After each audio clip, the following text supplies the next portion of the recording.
Rayuwa Top TV tashar al'umma, ku danna mana subscribing kana ku danna alamar ƙararrawar sanarwa domin samun sabbin shirye-shiryen nan.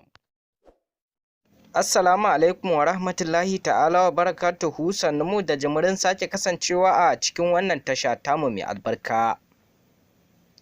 Zantawar da ake da wata babbar jaruma a masana'antar Kannywood ɗin wanda ta kasance a cikin sabon series ɗin labari na wanda daraktan series ɗin Aminu Saira yake haska shi, wanda ya kasance a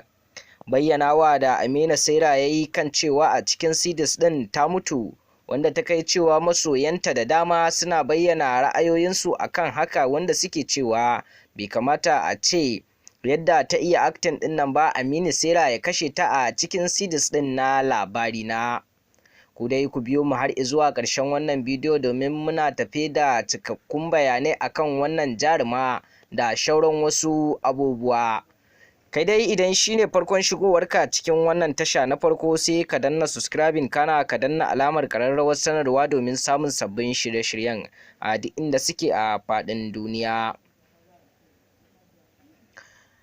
A zantawar da aka yi da Zainab ta labari na matar Al-Amin ta farko, wanda a kwanakin baya in ba za ku manta ba a cikin series ɗin na labari na aka tabbatar da cewa Zainab Allah ya mata rasuwa a cikin series ɗin na labari na a bisa accident ɗin da suka yi, wanda ta kai cewa masoyan series ɗin na labari na suka fito kafafen social media, wasu daga cikinsu suke bayyana cewa Aminu Saira abin da ya yi kan kashe wannan baiwa Allah a cikin series ɗin gaskiya ba su ji daɗinsa ba, dan ta iya acting yadda ba a tunani. Wannan dai baiwar Allah ta kasance 'yar ƙasar Nijar sai a yadda take bayyanawa a zantawar da aka yi da ita a gidan TV BBC Hausa. Ta bayyana wasu dalilai da yasa ta fara yin sana'ar Kannywood, wanda ta daɗa bayyana dalilan da ya jawo hankalinta don wajen shiga wannan masana'anta ta Kannywood. Ta ce dai tana yin fim ne da sanin iyayenta.